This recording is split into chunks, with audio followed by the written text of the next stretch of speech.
online, and a warm welcome to those present for our very first live discussion. Following a series of youth conversations last year, we at the Ministry of Community, Culture and Youth, as well as the National Youth Council, heard from our young people that they wish for Singapore to be a more inclusive society. And today, we will be discussing exactly the key question: how can we bring everyone along as we progress as a nation? Today's discussion is part of efforts to turn talk into action by firstly, bringing the conversation to a wider audience who may not have had the convenience to actually participate previously, and secondly, as a lead up to the Youth Action Challenge, which is a nationwide hackathon to empower youth to influence policy change and to start ground-up initiatives. My name is Daniel. I'm from the National Youth Council Engagement Team, and with me, I have Deborah Lam, co-founder of Society Staples, and we will be your facilitators for today's discussion. Yep. All right, so before we introduce the list of all the speakers sitting beside us, we just want to set some ground rules to have this discussion.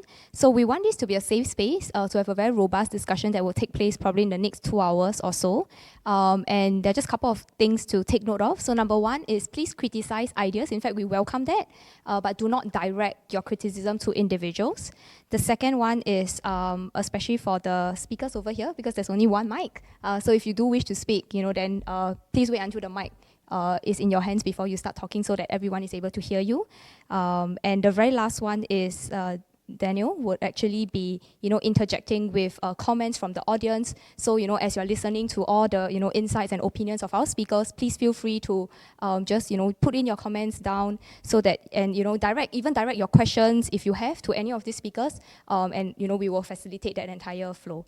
Okay, so without further ado, let's introduce our very first speaker, Edwin. Hi everyone, I'm Edward and I'm from NTU Students Union and I'm in my final year of studies. Hi everyone, I'm Chia Wee. I'm a year 2 student from NUS and I'm also part of the strategy team at Access Singapore. Hi, I'm Wei Tong. I'm a year 2 student at Yale NUS College. I also run a student organization called Compact, which is a volunteering organization. Yeah. Hi, I'm Sheena. I'm from the Insight Space, a leadership training company. The work I do revolve around, personal development, all the development, basically getting all of us to be better people. I have 2 cats at home. Yeah. Hi everyone, my name is Aaron. So I'm from Ash Empathy. We are a youth development and community development agency.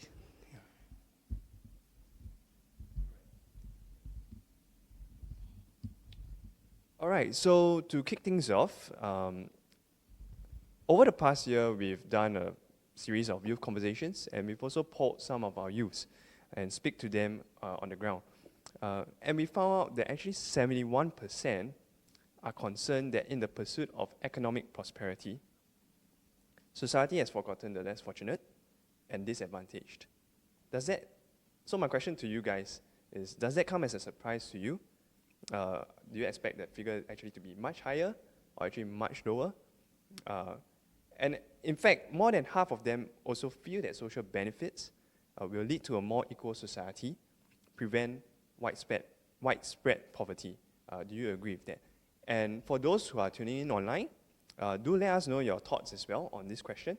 Do you think we are doing enough to leave no one behind as we progress as a nation? Yeah, so do drop your comments. We'll be looking at them and feeding them into the discussion, right? So anyone would like to start us off? For me, I think I actually expect the number to be much bigger because I think a lot of young people do feel that when Singapore moves very fast in terms of economy, actually a lot of people do get left behind. And I think in the past few years, there was also a conception where there was a growth at all costs strategy adopted by the government.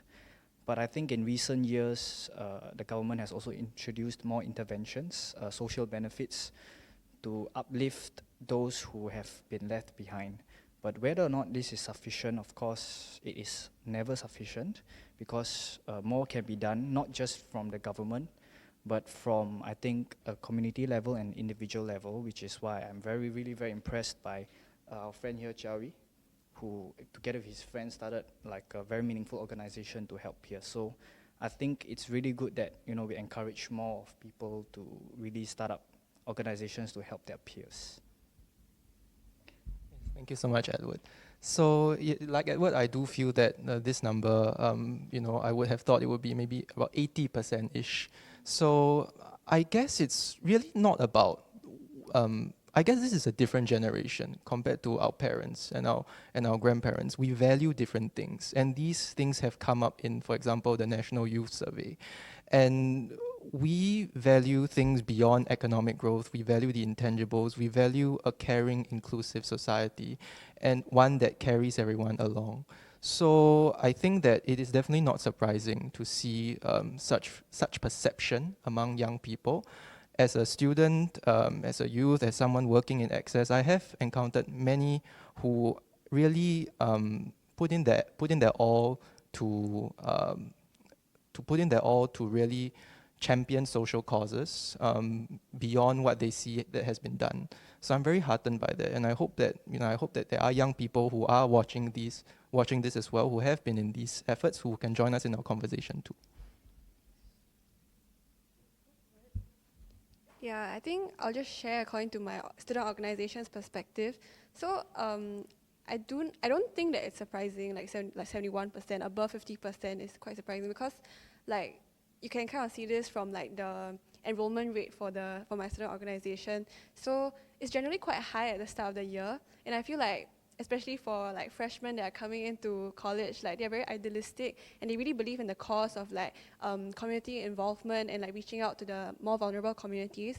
But I guess the real challenge is really about retainment. So like whether they continue from there, and like the real struggle and challenge is whether they can continue the efforts after being idealistic. Yeah.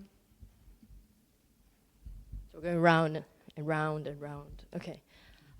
This 71%, they are, what are they again? 71% are concerned.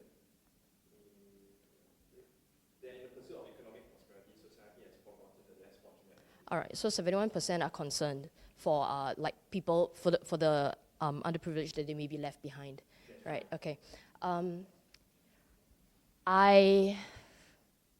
I'm sorry, I got distracted a little bit because they said, hold the mic closer. Sorry, okay, I hope all of you can hear me right now. In the work that I do, in the leadership training that I do, it is 100% that cares. 100% of the people that care for those who may be left behind. They care for those who are racing up in front. They care for those in between. And the trainings that I've done is for a whole range of people, from 18 years old, actually they have done like 16 years old, all the way until they are like corporate people even, yeah. And in the brain research that I've done in my studies also, we are physiologically designed to care for people. So when I look at this 71%, what came up for me is, perhaps is the phrasing of the question, perhaps, there are many things, there are so many factors that can give us that 71%, right? It could be, maybe I truly care, but what do you mean by care? Or it could be, through life, maybe in my 20 years or however, whatever age youths are, along the way they have learned to not care, but it doesn't mean that they really do not care inside. So this 71%, for me in my head is, how was the question asked? Yeah, what were the contexts they were in? Was there anything that was required or demanded out of them? Because in training, for me to get that 100% everybody cares, it took a lot of work for people to see that, I do care for this person next to me, in front of me, somewhere out there also, yeah. So so my question is, if we were all designed physiologically to care for each other, then what's missing in our community? Something to think about, yeah. You say? Actually, I thought that the percentage might be higher. I kind of agree with what Edward said, that there was a period in time where, everybody's mindset was economic growth at all costs. why I agree with that is because me now as a parent, my oldest daughter is at P2. We are already facing peer pressure, to focus on grades just at P2. And bear in mind that MOE recently just removed the examinations for P1, P2, and I think P3 too, right? And there's a change of PSLE banding and stuff like that. So I think what the government is trying to do is really to remind parents that it's not just about grades. It is also about how can we be more human, right? How do we show care to society? And in fact, even at a corporate level, because I also do some corporate engagement, they're also trying to deviate from one-time community engagement and into a mid to long-term engagement. So I think the whole landscape is trying to evolve, right? And I really hope that everyone is able to chip in, like what our president say, is for and with the community, right?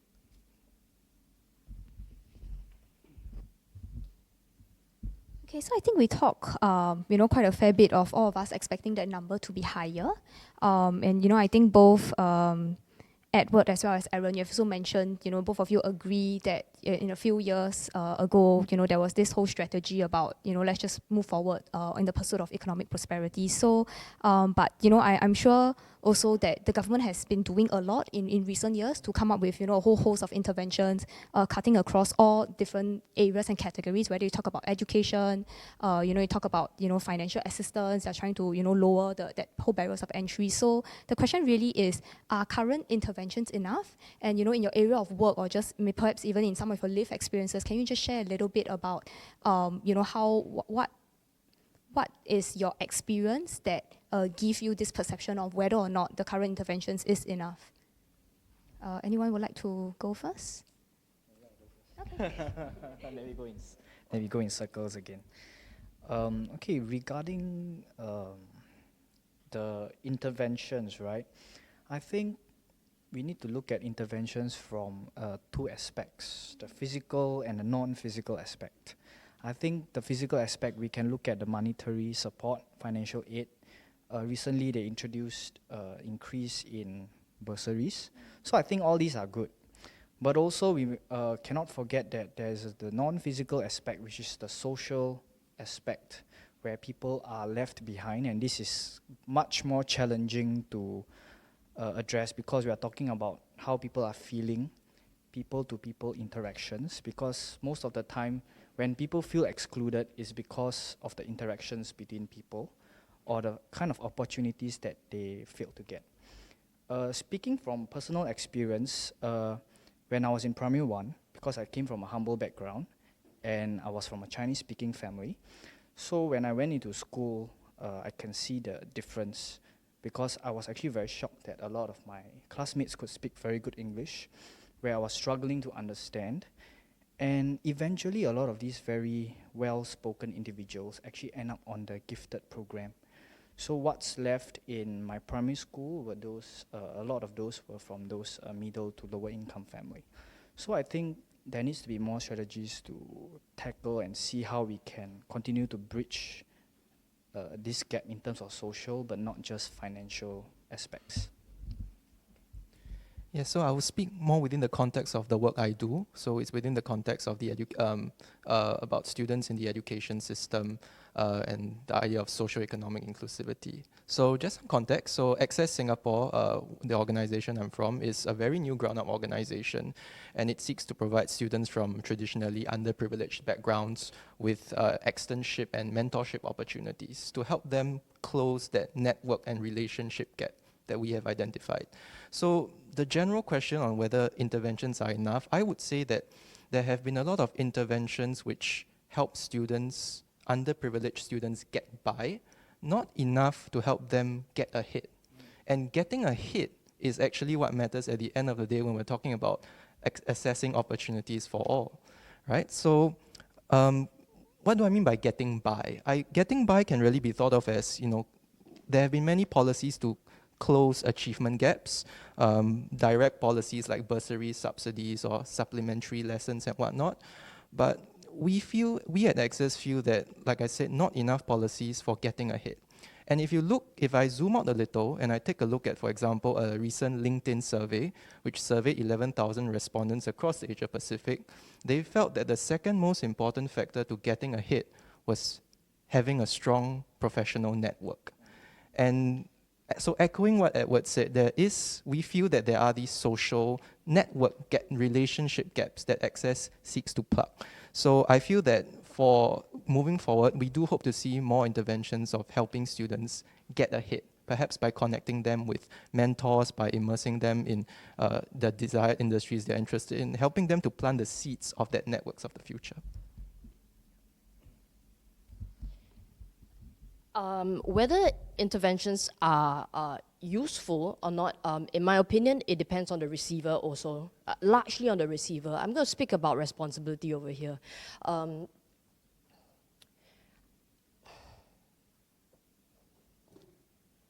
Okay, so if I would, oh dear, I'm going to speak about responsibility, I'm going to speak about entitlement, I'm going to speak about, okay, so it's not about the incentives or the interventions that you're giving me.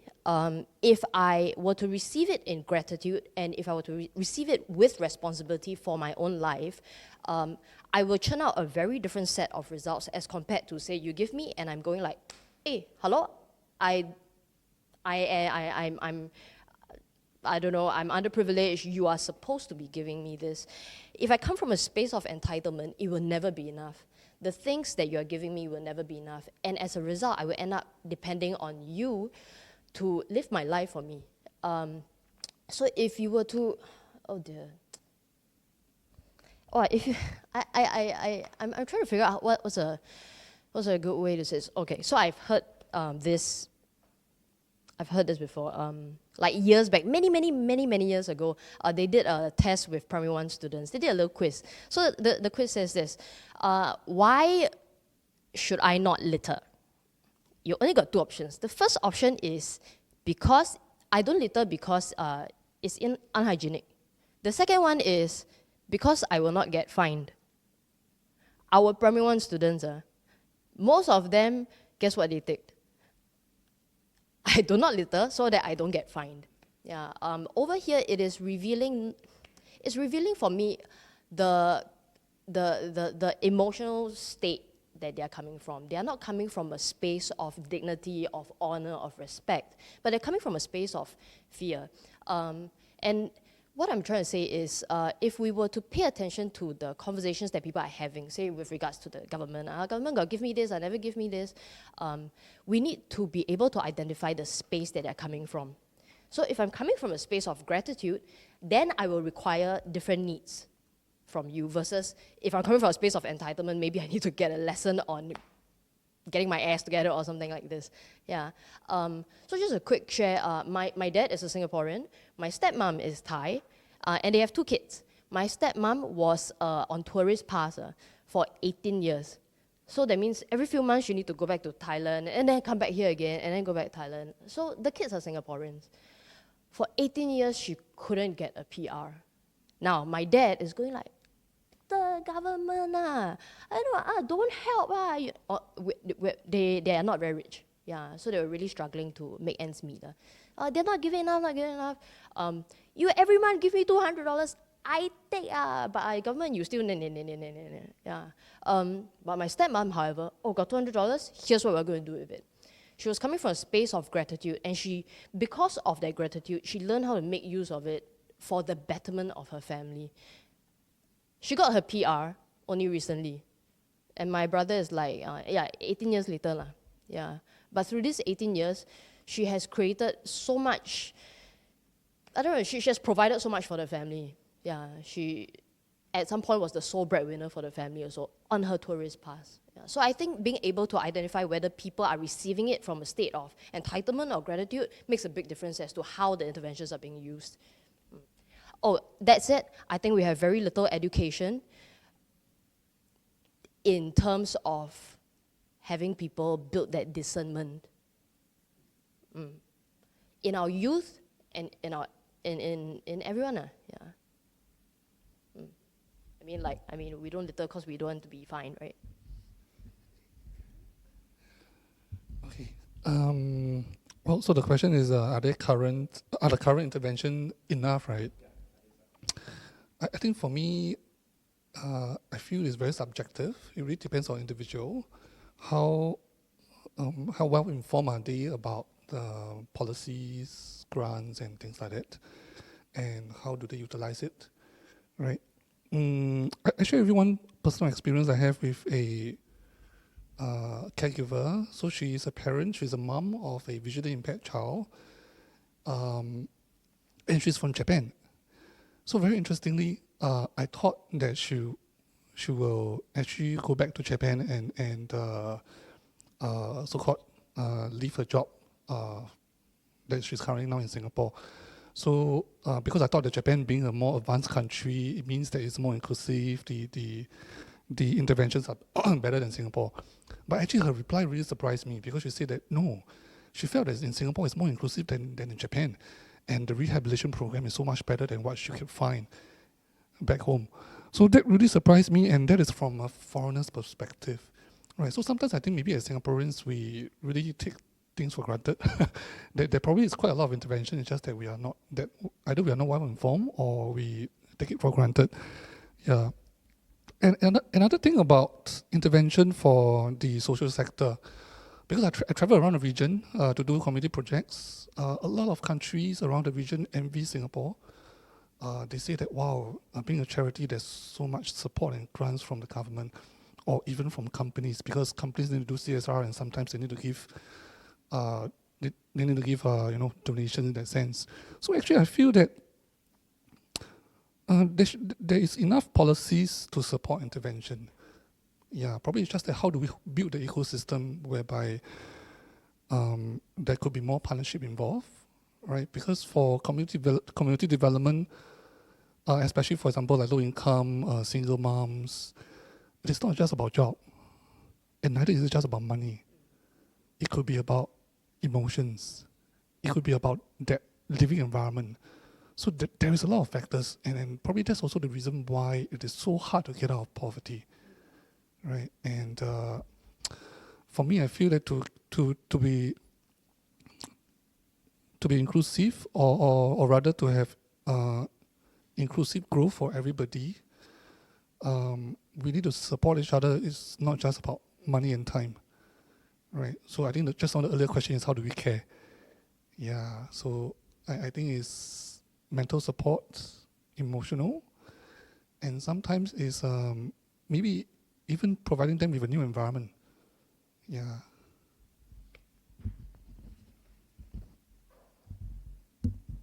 So we've heard a lot about, needing to build this whole community of support, the networks, and of course, Cherry also mentioned about this whole social network gap. And I would just like to, once again, the question is really about where do you think the community's role is in trying to create some of this? Because, the government can give out financial aids and all, but, I think a lot of times, like what Sheena has also mentioned, is, in order for these interventions to actually work, it really depends on the individual and, of course, also the kind of support that they get. So really, what is the role of an individual or, in a larger context, the community, to try and help to facilitate, to make these interventions a little bit more effective in that sense? I think I was just thinking about what Sheena was talking about, right? Like the receiver, whether being in a space of entitlement or whether it's receiving it in what do you say? Is it gratitude? Gratitude, right? Yeah. And in the work that I used to volunteer very extensively with the elderly, right? And on the ground, there are these two kinds of people, right? So there'll be a group of people a group of elderly who are actually very gracious about the money and the subsidies that they receive from the government, but there's another group that will also keep complaining, right? But I feel at the heart of all these people, whether they be whichever side they are on, right, it's really echoing what Edward said earlier about and Cherry said about the social relationships. So it's really about it's just a deep sense of loneliness that all of them share, and so the community, as in the family support that they're getting from from the community around them, and the family.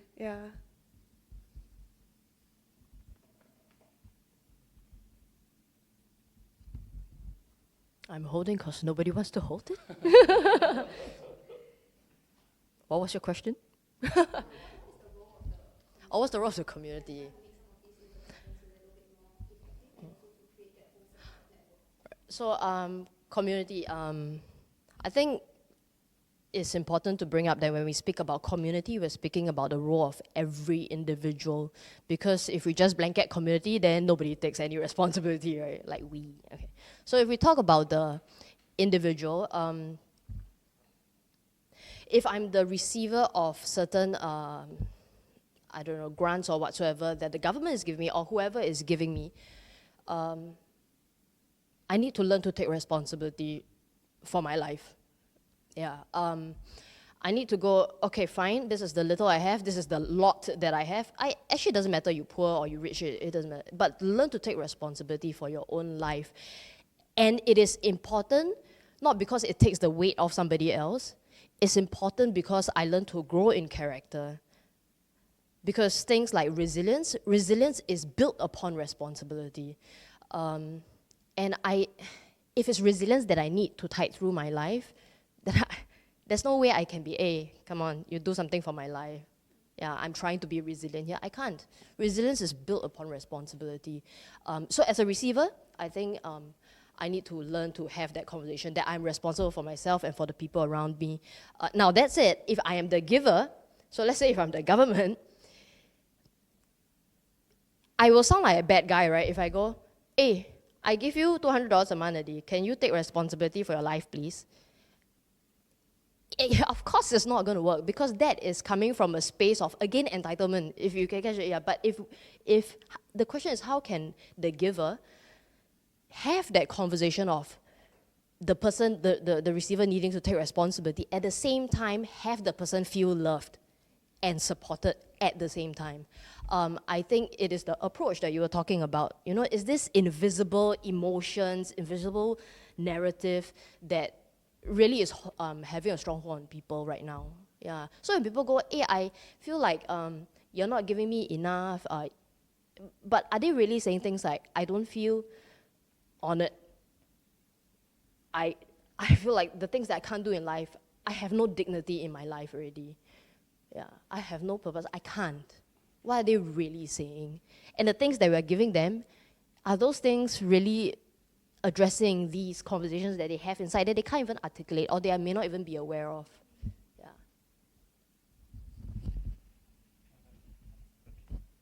So, I mean, I won't repeat the points that we mentioned, but I just want to quickly just run through a sort of a thought process, because to be honest, in the past, when I was much younger, maybe when I was in secondary school studying social studies, I used to still find it weird.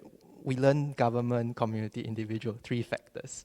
I was wondering why the government has so many resources at its disposal. You know, why isn't it even more? You know, why can't it do more?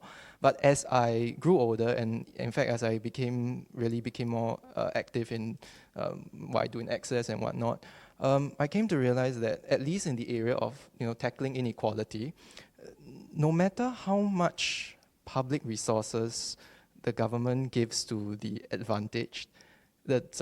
disadvantaged, it could never compensate for the private resources the already advantaged already have. So things, if you just run through the whole list, right from differences in prenatal care, differences in conduciveness of study environment at home, differences in strength of familial relationships, and the list just runs on. So it could never compensate for that. And it could never compensate for the more ground-up, grassroots work that needs to be done. And that's where I feel the community comes in. That's the gap that the community organizations come in to plug. So it's really I'm just saying this really to help maybe viewers who may still feel, why are we even asking this question? Shouldn't the government do more? Well, there are some areas in which the government may not be able to do more. Yeah. So to build on Chawi's point, I think as individuals we have a lot to contribute. So I'll perhaps break it down in steps. I think first of all we can find like-minded people who care and want to do something about it. And next, create change by seeking support from like what Chiawi mentioned, which is to find support from perhaps corporate people, because many of these people do indeed have a lot of resources and they want to contribute. It is just that nobody is approaching them and they do not know how. So there needs to be some sort of platform, to bring these two parties together. So a community role can be to build and create a support system for everyone that's living in a community. And by community, I can mean like perhaps, one constituency where, there are a few HDB blocks that can be a community. So also, I like what Sheena mentioned, which is, give these people so that they may give back in the future. You encourage, you support them, but at the same time encourage that once they receive the help, they should continue to pay it forward. So then the thing now is, how do you build a community spirit when we are living in a concrete jungle? I think that's a challenge that we have all been struggling to face, because in NTU we have halls of residence, and the halls are not really concrete jungles. They are modeled a bit more like kampongs. So the community spirit is there. People want to help one another, and it's fun, and then you see your friends all the time. So how do we model it to HDB? And how do we build a community that cares for one another? I think we can start with youth, because I think that there's hope. People say that millennials or youth do not care, but I think statistics show otherwise. People do indeed care, and many youths want to contribute, although they do not know how. So we need to start finding these people, again, like-minded people, so that we can bring everyone together on a common platform and contribute. Right, sorry, before Deborah continues the conversation, I'd just like to give a shout out to the 20 viewers out there who are listening in and tuning in. So where we are at with the discussion right now is that we are talking about how we can, whether we passed the conversation about current interventions, and now we move on to what are some of the things that we need to be aware of. And I think Sheena has helpfully brought out the idea that there needs to be a mindset change, and it's about the attitude of the individual when it comes to wanting to build an inclusive society. And I think some of them, Edward, Aaron, they have also built on this idea. So for those online tuning in, the question that we hope that you can contribute to, some ideas as well, would be how can we bring everyone along as we progress as a nation? So we've talked about mindset, attitudes, perhaps creating, Edward talked about that community within some constituencies, within the neighborhood, and then bridging that partnership between people who has resources and people who don't. And now we just continue the conversation. Yeah, so Deborah. Okay, so I've been hearing a lot about, the community can really come in to kind of create some of these resources and to support these disadvantaged communities better. But there is always this issue about sustainability and commitment, which I believe just now even Wei Tong has brought it up earlier during her sharing. So, how do you think we can sustain? Because I've also, through my experiences, I've also seen a lot of ground-up initiatives that start, and in less than a year or two, they close, and then all these people that they were serving all return back to square one. So, in your own experiences, what do you think? Then can we also support the sustainability and the commitment of some of these initiatives? Yeah, because as they are supporting the disadvantaged group, these ground-up initiatives also do need support in order to sustain. So, any thoughts on that?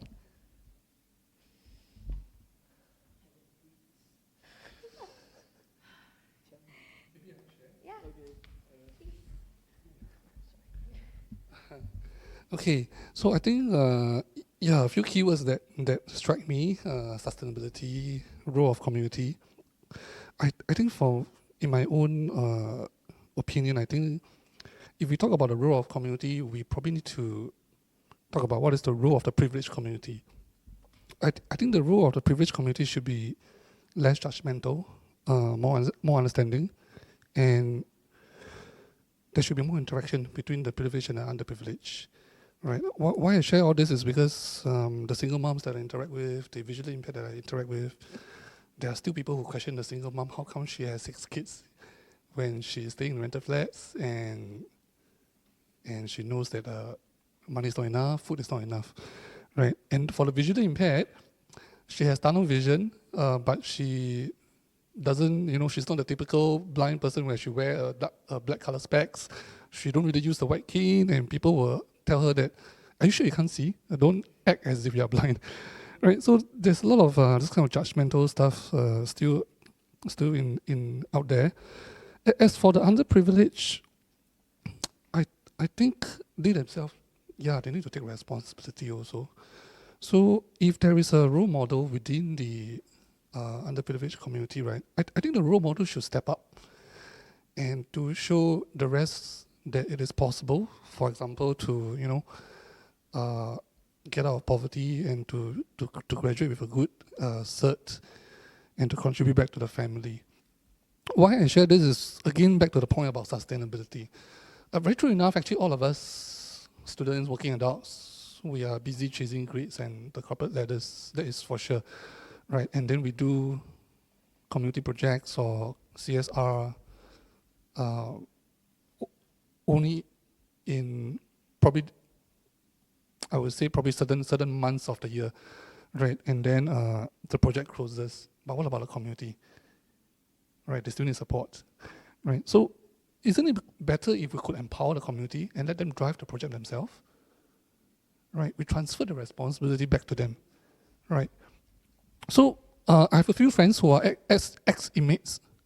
So recently they have been invited, they've been given a special visit pass to Changi Prison. And they had been given the role as a mentor. So they go into the prison to give speech, to share their transformation, how they break that second prison and things like that, to share with their the current inmates that it is possible, right, to have life transformation and not to go back there again, because although it's not been publicized, but actually the true fact is that we are one of the highest rate of where inmates will revisit back to Changi, right? So I guess finding or creating that role model is very critical and important, because they themselves know best how to survive and how to get out of it, right? And they can be the best, they should be in the best position to motivate their peers, right? And I think that we talk about, that will probably lead to the word empowerment, right?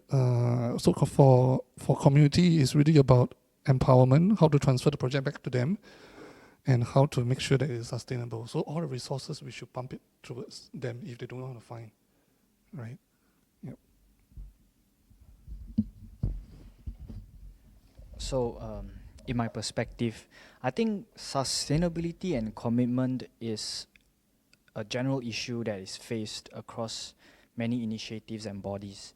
Again, I look at this from a hard, there's two aspects to look at it, a hard and soft point of view, or you can say a technical and non-technical aspect.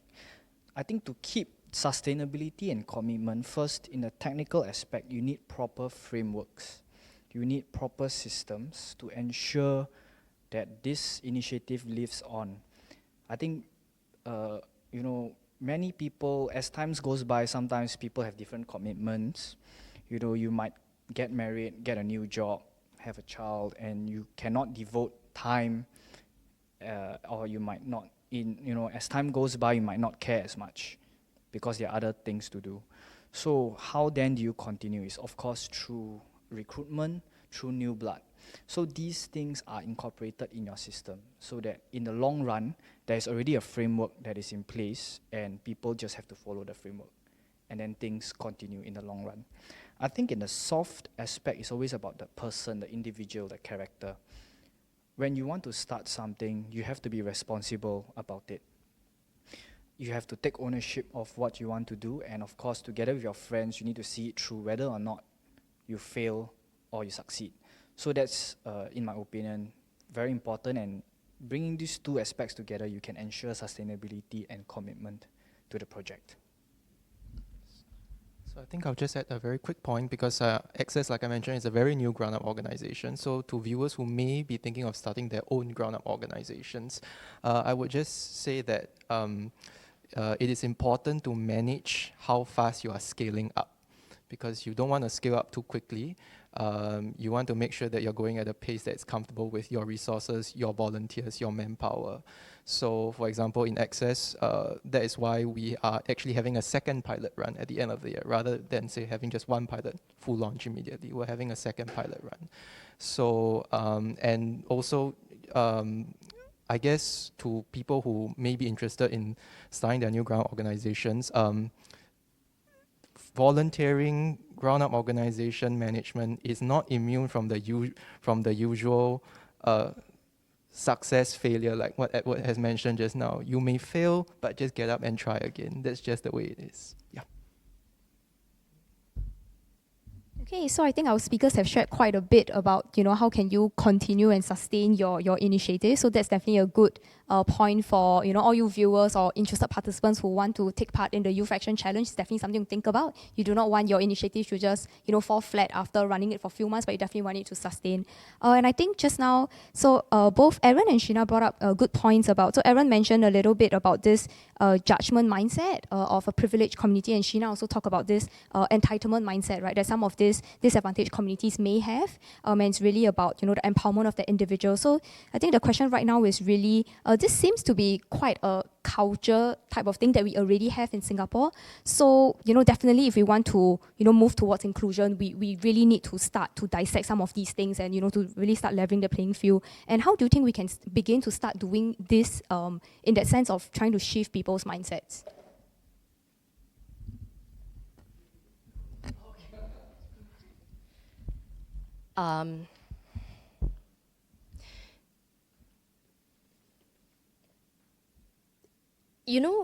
Okay, so I'm 30-something, 35 or 34 this year.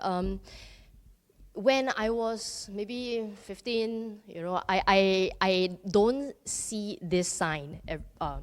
I hardly see this sign, but I see it everywhere now. I see it next to the bus driver. I see it at the reception counter. I see it at McDonald's. I see it at the hospital counters. The sign says, "Our staff deserves your respect." Basically, you don't be a prat. Yeah, don't over abuse. I think it is sad that we need that sign. I get it. Once in a while, we have somebody who goes maybe overboard because care for some somebody in the hospital really need to push something. But the fact that we have a sign there to remind us to be respectful, but yet still hold standards of excellence of service and all, right? I get it. We don't need a sign. The fact that we need a sign, it means we need education as people, as a human being about demonstrating certain values. Yeah. I'm sorry, what's your question? I got no ADHD. So how do we start shift the culture? Yes. Yeah, thank you so much. Well, it starts with me. It starts with you. It starts with you. I'm sorry, I just have to say this. I'm very used to speaking to people directly. If we witness somebody throwing their weight about, disrespecting somebody, then if you see it, you step up. You step up, you step out. You don't reach in, take out handphone. You can do that later, whatever it is. But you step up. My dad, he is a taxi driver. So years back, right, he was at Bugis Junction. So he stopped the passenger. The passenger went off, this huge burly guy. This passenger went off, don't want to pay money. So my dad got up and walked quickly to this person and says, "Hey," this person turned around, said, "Let go of me." And then my dad, "You haven't paid money." Bugis Junction, my new taxi stand. And then this person started to push my dad on the floor and kicked him. Bugis Junction, a lot of people around. Nobody stepped up. You want to change community? I tell you how to change community. The first person that goes up and go, "Hey, stop it."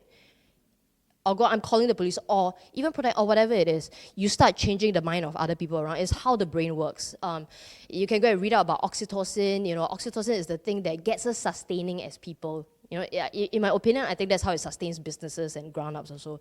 Oxytocin is the brain chemical that is produced when we give, when we lead, when we love.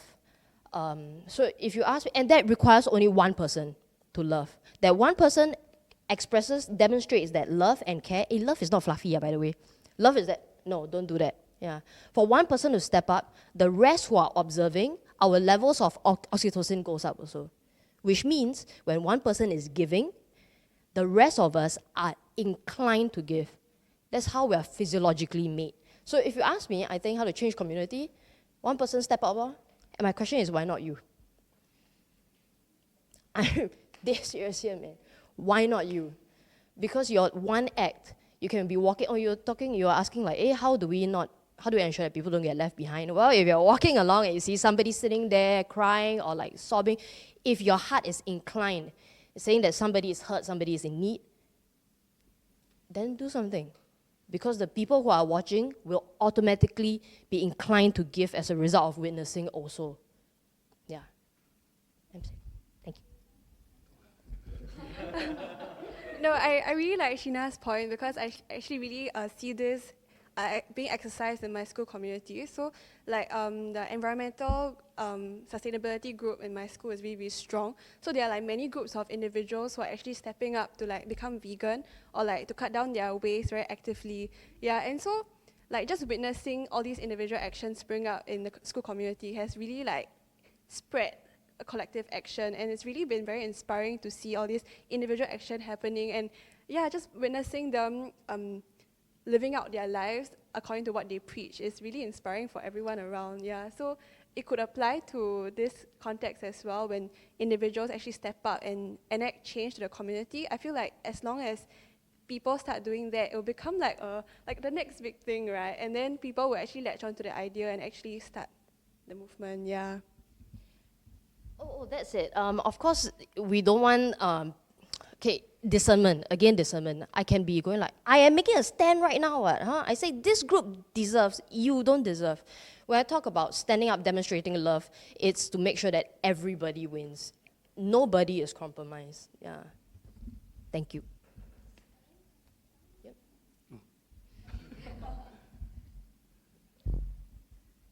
Okay, so I think now we can start to talk a little bit about more inclusion and how does that look like. So I'm just gonna assume that all of you are very passionate about inclusion, which is why you are even a speaker under this for this session. So really, I would like to understand, in terms of your perspective, what do you think are some of the trade-offs of inclusion? When we talk about striving towards a greater levels of just bringing everybody together. What are some of the blind spots that people may not necessarily know or think about when we talk about trying to progress everyone?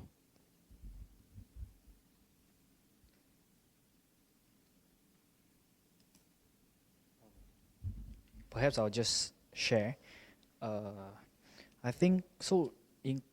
Because I'm in a students' union, so we represent students' interest, which means that we want to include student voices in major decisions that ultimately will impact the lives of students.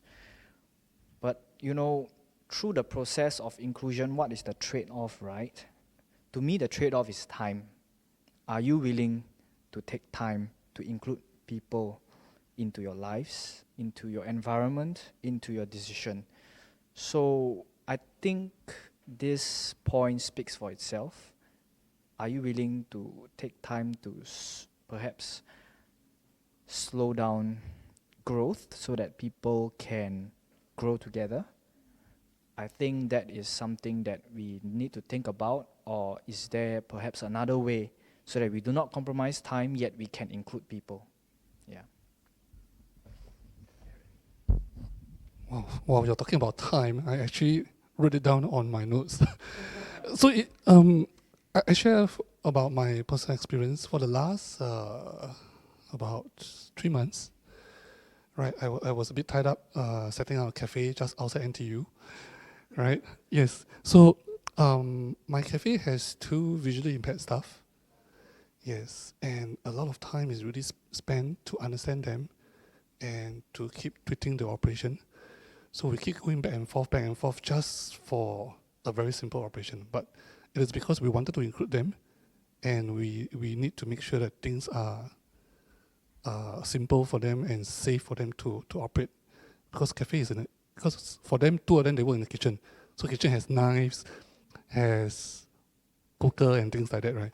Yeah, and the other thing, actually, the trade-off is money.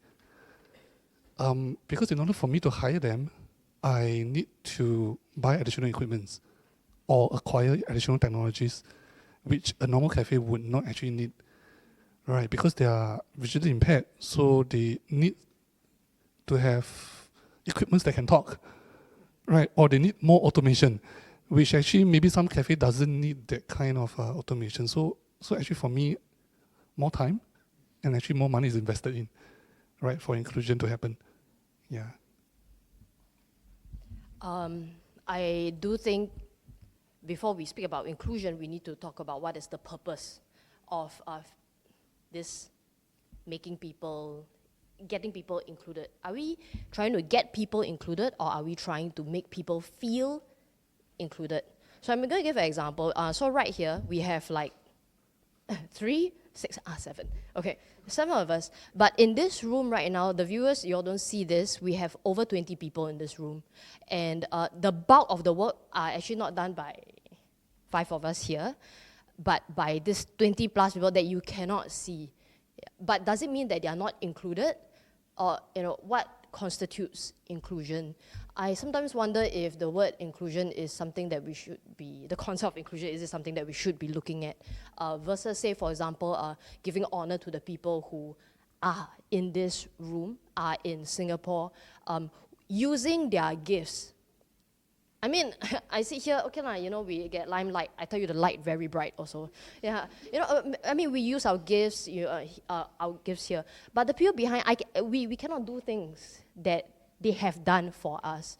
And to give that honor to them, I think is one way we can start including people in Singapore. Yeah. Yeah, so we can give them so many things, but if they don't feel, if they are not living as a human being in your eyes, you can give them $5,000 a month. I want that, but I think the issue will still exist. Yeah. So if you ask me, the trade-off is our willingness to be right, to listen, to see the people around. Yeah. The willingness for us to perhaps feel not in the limelight all the time or whatever lah. Yeah. So I think I'll just add on to the answers by talking about a more specific example when we're talking about trade-offs. Because when we're doing work on tackling social inequality, for example, the trade-off or constraint that sometimes will pop up from people observing us is might this run against meritocracy? Right? How do you ensure that you stay true to the fundamentals of meritocracy? So, for example, what we do at Access, what we want to do is we want to close network gaps. We want to build connections for those who don't have them. And sometimes a question that comes up might be, hey, isn't this not meritocratic?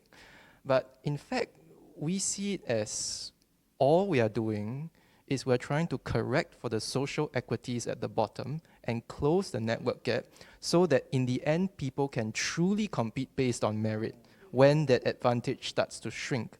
So, so this again is really just a more specific example for social inequality.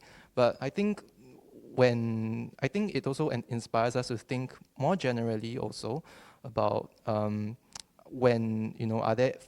people say there are fundamental constraints against what we do, it might not necessarily be the case. Yeah. So I think what I'm hearing is, people really need to go back and think also about how would they define inclusion and what's their perception of it, because it seems like, even just over here with all the speakers, there's already a diversity of how, do people think inclusion can potentially look like. I guess also as an entire, community or society, how can we all, in a sense, sync up with that perception? Because some people, might be, okay with inclusion at this level, but some people definitely think like, oh, no, we can be doing better and we should be doing better. And if we've achieved this level, then, how can we close that gap to reach to the next stage? And I think on that, there is a question over here. Yeah, there's a comment made by Chelsea. Thank you for your comment. And basically, her question really surrounds the idea of what do we actually mean when we say the nation is progressing? How do we define progress, and how do we define success for the nation? And I think she's asking this in light of the fact that because the emphasis that we place on a very narrowly determined list of success, for example, excelling academically, earning lots of money, hinders a very wide range of predispositions and interests of our very diversely endowed community. And she's not talking only about beneficiaries, but she's talking also for volunteers. So she says here, many people struggle to be committed in their volunteering roles because they have prioritized other things that might be more crucial in attaining societal success. For example, studying for good grades. So she really touches on the point that we did bring up earlier about sustainability, and also how perhaps redefining success and progress could help us to become a more sustainable and inclusive society. Yeah, so any of the speakers would like to share their thoughts on this? Maybe even just what does success mean to you? Yeah, precisely. How would you define success? Yeah, so how would you define success? What success means to you? And progress also. What Yeah. does progress mean? What is the ideal state when you include everyone and then everyone is really included and then we succeed? What does that look like for you guys? Yeah.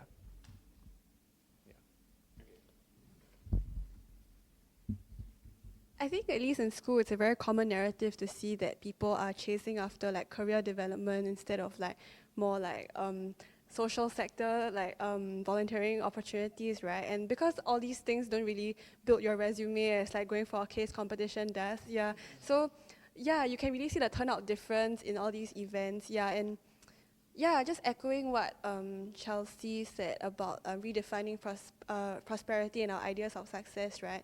Like, yeah, are we only, like, I think it's a common narrative among students also, but I'm sure for working adults as well, like, this prosperity does entail about, like, economic development, career development, but I'm guessing that, like, the greater narrative has to really be about redefining what success means to us in, like, the moral and character development as well, right? What we mean to be, like, yeah, so that there have been a lot of studies that show that actually increasing like wealth doesn't actually bring you any happiness, right? Yeah, but it's more about building the human capital, social capital, building stronger relationships and connections with people that actually bring you the ultimate like higher well-being beyond, of course, a certain point of economic growth. Yeah. I love that. And actually, the byproduct is wealth. Ranks, sorry, I also have another business, we talk about ranks, climbing up the corporate ladder is, I think we got the direction a bit wrong. Like, I want to climb corporate ladder so that so that I can be this whole person. Because somehow or another, this 9-to-5 job can give me this peace. But I absolutely do agree with Wei Tong that when we learn to identify who we are, and we can only identify who we are based on the things that we do. So say, for example, let's do the dad kena whacked by another person on the floor. If I step up and then suddenly I go, wow, I protected this person, I feel like it's right for me, that's how I know what fits. That's how I know who I am as a person.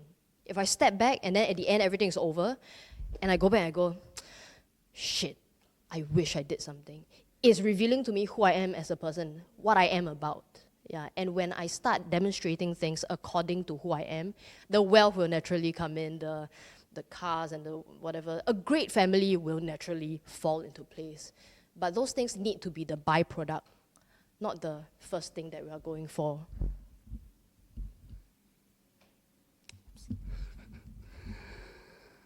I think success, again, is very subjective to the individual. But I probably would like to talk about success as a nation. I'm not very sure if you all know about the 5 total defense pillars that we have. Right. Yeah. So I think a lot more people can connect well with economical defense and military defense. Yeah. So I think more emphasis need to be on social defense and psychological defense. True enough, we are small. That's why we need to have strong defense. And in order to have strong defense, we need to have a lot of money to buy the better hardware. Yeah, but I think this hardware is also as important as the other hardware, right? So I feel that, yeah, as a nation, we need to showcase to the world that Singapore is not just about money, but Singapore cares. Yeah. So I'll speak as an individual, because I agree with what Aaron said on the national level. So to me, success is feeling warm here. So how do I feel warm here? Is actually first I know that I'm able to give my parents a good life because, again, I come from a humble background. Next is being able to know that what I'm doing or my future career, whatever I'm doing, is making a significant impact on other people. So that, you know, the end goal is not wealth. That is just a byproduct. I fully agree. Is what you are able to achieve, whether or not you are playing an important role to society. I think that is what makes me feel that, you know, I've reached a point of success in life. Just maybe just a quick even defense of the young people who may be feeling like they are prioritizing, for the young people who are still prioritizing very much the tangibles or who see success in a very conventional way. Because, well, one of the topics that I love talking and writing about is what we're talking about now, inclusivity. But there's something else I also like to write about, and that's about disruption, economic disruption, and how we young people are really facing a disrupted narrative. For many years, the narrative was study hard, get a good job, get good grades, get a good job. But now suddenly it seems like suddenly everything's changed, and now you need beyond paper qualifications. If I just list them: internship, community involvement, overseas exchange, micro credentials, a good portfolio, and whatnot. So I think that there is a growing sense of some uncertainty, and therefore some sense of insecurity amongst this generation, which I actually like to call generation disrupted. So yeah, and so I don't think we can, at this moment, I don't think we can really fault some people too much if they want to refocus on the conventionals, or if they still want to focus on the conventionals. It's definitely not a response to a rebuttal or anything, but I just want to add that perspective that sometimes it may be more difficult for some who are still trying to secure a disrupted future. Actually, I agree. So the insecurities that you mentioned are not unfounded, because we may speak about going for something that is meaningful, or wealth is not is a byproduct and all that, but actually some people indeed need this, right? You need to be competitive because given the current landscape, you know where jobs, if you want to get a job that you really like, you have to fight with many people, and it's very competitive. So that drives people to be, push up their portfolio, do resumes, join this, join that. So I think this needs to shift. But how do we do that? I do not have an answer. But it's really, really worth something that we should all think about. Yeah. Thank you. So, really, I guess it goes back to the question of individuals' willingness to step up. And of course, as you're chasing a lot of all these more conventional descriptors of what success can look like, it's also whether can we increase the capacity of each individual to also provide care and compassion, right? Especially to those who are more disadvantaged in terms of their life experiences. So now I'm going to pass the mic to Daniel. He'll be talking a little bit about, really the call to action, and to also probe some insights on what you think can we start to look at in terms of creating that change that we want to see. Right, thanks, Deborah. So you're right, and we talk about so much about how we need to change the mindset, and I think this session itself is one way in which we are trying to do that, right? We talking about it to other youth from a youth perspective, and from the various sector organizations, telling them that, hey, not everyone is thinking, buy into this old narrative, because that's not going to help us to be more inclusive as a society. That's not going to help us progress. And we think that we can do something about it. So moving from that landing point, we also want to find out from the speakers here, what are some things you think that communities can do, because we've talked about the individual, or even how do you think some communities can collaborate together? What are the potential possibilities? And this is really just a starting point to spark off some ideas so that our viewers online who are listening in, or maybe those who are tuning in after, because this session is going to be archived, on our youth conversation landing page, can listen in and have to think about, and maybe they come up with some brilliant ideas that can channel into the Youth Action Challenge. Right. So, what are some possible ideas that you all might have, and we can just put it up for discussion. Really, yeah. Even working with the government, working within communities, or seeing a collaboration between communities that appear to be distinct and doesn't overlap. Maybe there are possibilities there that you all see through the work that you all do, and through the where you are studying at. Yeah. So anybody wanna just spark the first thought? Yeah. So just a quick, perhaps a starting point about what you mentioned on working with the government. I think that many people or many young people who do start these ground-up organizations, they start these, ground up by virtue of the fact that they see a gap in the system and they want to plug that gap. But perhaps somewhat paradoxically, my advice to these new founders of ground-up organizations is really to work with the government, and because you may feel that, hey, you're plugging a gap that the government was perhaps not able to plug previously. So now it's weird, why should I approach them again? But actually, for one, the government remains the best provider of networks and resources which you can tap on. And second, it is precisely because you are plugging a gap that the government may not have been able to plug that the government would definitely want to work with you. So, and the third factor, sometimes you may think, oh, I'm just a ground-up organization, and there's that level, maybe you may feel, oh, the government, there's that distance. But I think that, and I'm generally say that the government, especially with the Youth Action Plan, is really sincere with wanting to engage youths and ground-up organizations. So I would say that, you really just need to reach out to the relevant government agency, perhaps the outreach arm, and you could even just, if you're a ground-up organization and you're youth, you can just start with MCCY or NYC, right? And then I'm sure they can direct you to the relevant agency. And that's true, because they are the ones who are driving a lot of these movements, and that has been the experience with Access as well. So yeah. For me, so as they mentioned earlier, there's this Youth Action Challenge. Actually, I was very intrigued by it. So I actually am going to participate in it because there is a pillar that I feel very strongly for.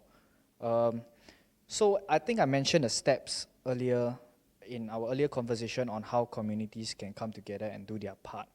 So first step is to find like-minded people, which is currently what I'm doing. So I'm really trying to see who is very interested that I can form a team with, and then work on very interesting ideas that we can really help people. So next, I think after we find like-minded people, the next step would be to look at the topics that we think we can contribute in.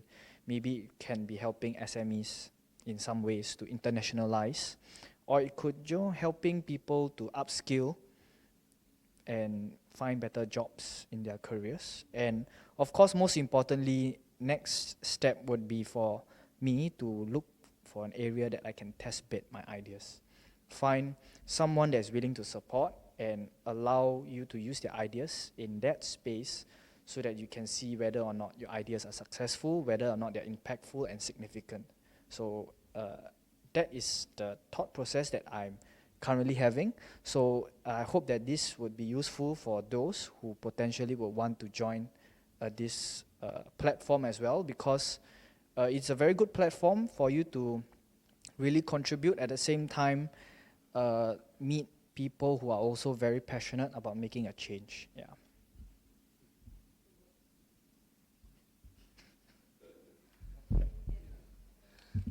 So, talking about change, right, sustainability and how to make things work, I strongly believe in 3P partnership, right? For people who don't know what 3P means, it means people, public, and private, right? So I share with you a project that I've done and currently still doing, right? So I came across a few ladies. They wanted to learn knitting, and they are thinking of, selling knitted products, right? And these ladies are all visually impaired, right? So I use SkillsFuture funds to kickstart that whole workshop.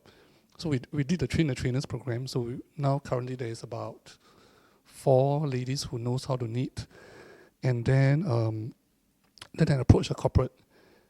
So Johnson & Johnson are very willing to provide more funds to bring the project to a higher level and to provide their space, and also to mobilize their employees because they need to do CSR. So they're now mobilizing their employees who knows how to knit and knit together with the ladies. So this is effectively actually a 3P partnership, right? And if we talk about inclusion, empowerment, sustainability, I think project has to be start off in this manner. We have to involve the underprivileged. It is not just all about us, right? Yeah.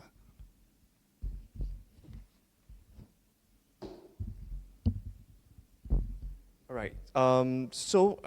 Actually, we have another comment from one of our online listeners from Zhonghan.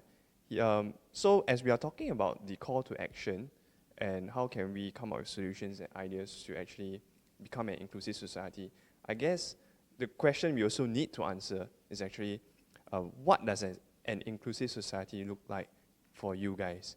And he's hoping to actually get a view from each of the speakers here. So maybe you all can have a think about it.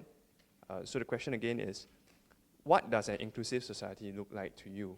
Because you all come from different contexts and different backgrounds. Yeah.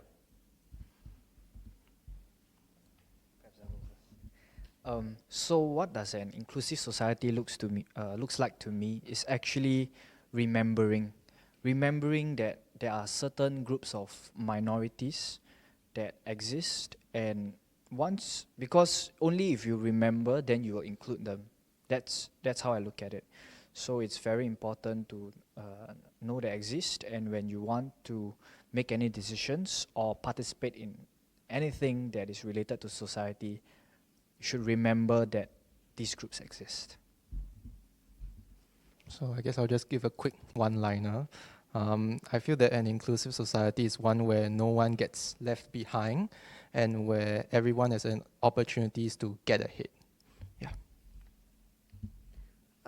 For me, I think an inclusive society would model after a society that has respect and honor for different kinds of people. Yeah, and so this is an issue about like what we emphasize on. So like back to the whole mindset thing about like whether it is just like growth that we're looking for, or like like what are we defining as success even? Yeah. One sentence. It's like all haikus here, and I can't. Oh dear. Inclusive. I think we should take off all the labels. Inclusive means got exclusive, means got some line somewhere. This is personal as individual. I think we need to learn to see people as people. Yeah. And I know it sounds very simple, but it's so difficult to see it happening. See people as people, and perhaps we will stop having conversations like, because I am Chinese, you are Malay, I am LGBT, you are ABCD, I don't know, but I go, oh my God, I see you, I see past your name even. I see you as this person who's talented. What kinds of talent? I can see it right there and then. You are loving, you are creative, and you are analytical, you are meticulous, and you are compassionate. And I mean all those things that I just said, but because we see you, we get to see people as people. And then I think with that, we learn to evoke those gifts. Because when we can see gifts, when we see a need, right, we can plug them in already. If not, all these gifts, it's not used. Yeah, and I think that's when the person don't feel purposeful. I mean, I've been through it myself. Yeah, and it leads to things like stress, anxiety, depression, suicide. Yeah, take off those lines, see the people first. Yeah. Kind of similar to what I wrote down. I think equal treatment regardless of race, religion, color. and ability, right? And I think probably there should be more platform for interaction, for cross-cultural learning between different pockets of community. I think interaction is the key. When there's more interaction, there's more understanding, there's more empathy, right? And then we will start to be able to offer more care. Yeah.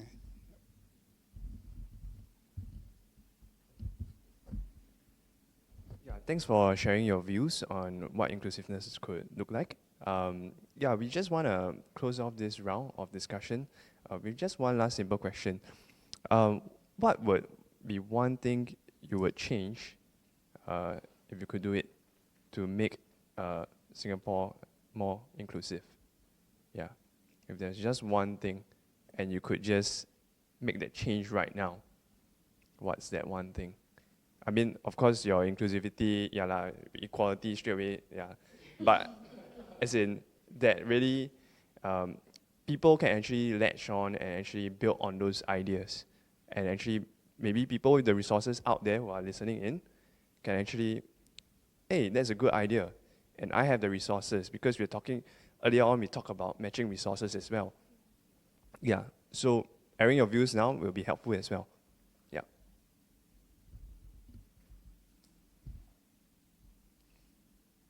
Anyone? So, because I'm coming from a background where I'm from the Students' Union, so naturally I would feel I would gravitate strongly towards the inclusion of young people's opinions and voices when it comes to decision making. Maybe it's a stretch, but I mean, if you look at major decision making bodies, how many of them are young people? What is the age makeup? Even, I dare say, like perhaps boards of organizations or companies, you know, how old are these people? And ultimately, what is the makeup of the youth? You know, although they said that, they always like to say that the youth are the future, but they tend to forget that we are also in the present. So we are also stakeholders. We should also be part of this ecosystem where our voices are included in these decisions. I guess if there were one area which I would like to have it be more inclusive, and this is actually inspired by something that Edward started, you know, the first step, which is to really make hiring more inclusive, because that is the cut-off point where it matters, where people get their, you know, earn their livelihood, where people, you know, whether they get their dream job, whether they even get a job or not. So inclusive really in various ways. I guess one way would definitely have to do with people with disabilities, people with mental health issues, and on a more general level, hiring inclusiveness in terms of not judging the applicant too much based on his previous achievements, but judging that applicant on his or her achievement at the point of application, so that we can be truly serious when we say we will provide opportunities for all at every stage of life. That part, every stage of life, has to materialize in this way. I guess mine would be a bit more like educational in the sense of like instilling like better and well-structured moral education. Yeah, because I guess in schools like yeah, it's like not as in, at least among students, like it isn't such a like isn't emphasized as much as like other aspects of like economic development and all that. But like, yeah, I feel like it's important also because yeah, building character is so important in like how we interact with people and like, yeah, build social relations also. Yeah, that's one thing I would change. Yeah, I do think so. Civics, moral education, but not just that, because if we go civics and moral education, we may come to a point where the kids go, I don't litter because I don't want to be fined. So I do think if there's anything I could put in a bit more into the education system, is to teach students how to discern. So to teach wisdom rather than knowledge. So the current civics moral education right now is easy to come across as knowledge versus teaching them how to be wise. Actually, it's not just that. I do think now we have lifelong learning, or, you know, like older folks get to be educated that way also, to learn how to discern. Because it's important to have knowledge, but wisdom is the thing that tells us, that guides us how to use the knowledge. Yeah. I think for me, my current focus is now is to provide employment for people with disability, and also the other thing is also to empower them to have an independent living. So the other thing that I'm also focusing on is to develop assistive device, right? So they can, they can, for example, roam freely around the country. Yeah. Right, thanks for your thoughts on those. I think I just want to summarize what we've discussed so far at this point in time, and also possibly to wrap up the discussion for the day, for the night. Feel free to add on anything that you think is actually critical for youths to know, actually just Singaporeans in general who are tuning in, right, to know. So I think at the start we talked a bit about mindsets and how there needs to be this change in the attitudes to actually see people as people, see beyond the label. When I look at someone, I don't think of, and that really, I guess that really shows in the way we introduce ourselves sometimes, right? You say, oh, I'm so, hi, I'm Daniel, I'm so and so, from where? And then like, oh, why do you need to say where you're from? Even, I'm Daniel, it's just me, I'm me. And you talked a bit about how we need to shift some of these mindsets and from being too judgmental and seeing people and actually stepping up. I think from Sheena's example and her story, stepping up to really be the change, start the ball rolling, right? Don't need to wait for somebody to do something about it.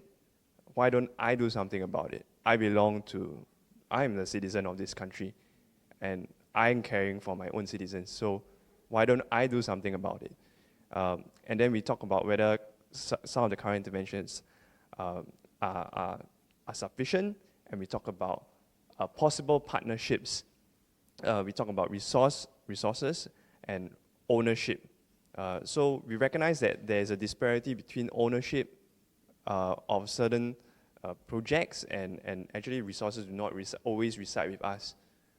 So how do we match is a sort of like a demand and supply. How do we match the resources with the right people and the right partners to actually get things moving on the ground, right? We recognize that the role is not just the individual, it's not just the government, it's not just the community. Everyone has a role to play. And ironically, there are individuals in the country working for the government, individuals belonging to communities. So to even make that distinction, oh, you are government, but I'm a citizen also. Right? I'm also an individual. It's also a bit ironic in that sense. So those are the few landing points I guess we all took out of today's discussion. And also, at the end, we talked a bit about what we want Singapore to look like at the end of the day, and you all talk about specifically in your own areas, which was very insightful. Deborah, anything to add on that you thought was okay? Cool. Yes, the whole purpose of today's discussion is also to encourage people who might be viewing this online, and especially after this whole session has ended, right? Actually to take part in the Youth Action Challenge.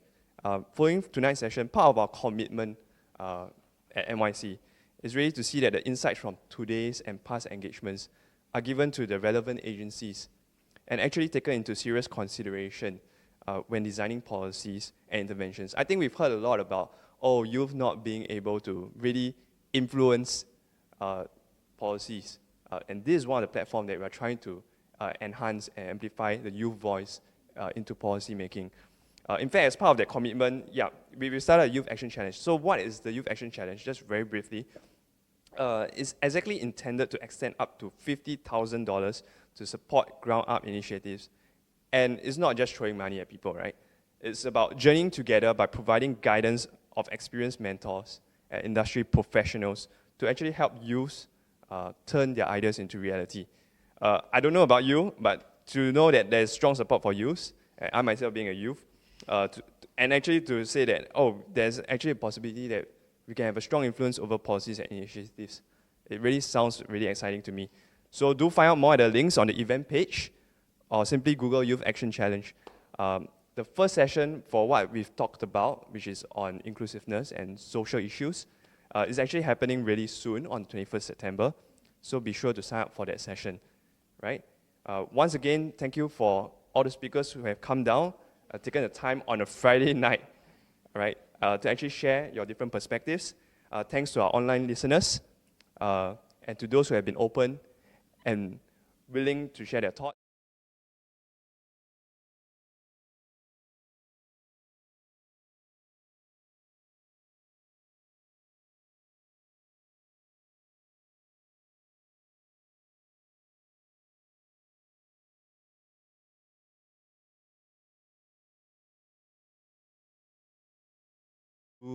Google for that. Go to our website, you can check it out. And on behalf of everyone here present, have a very good night.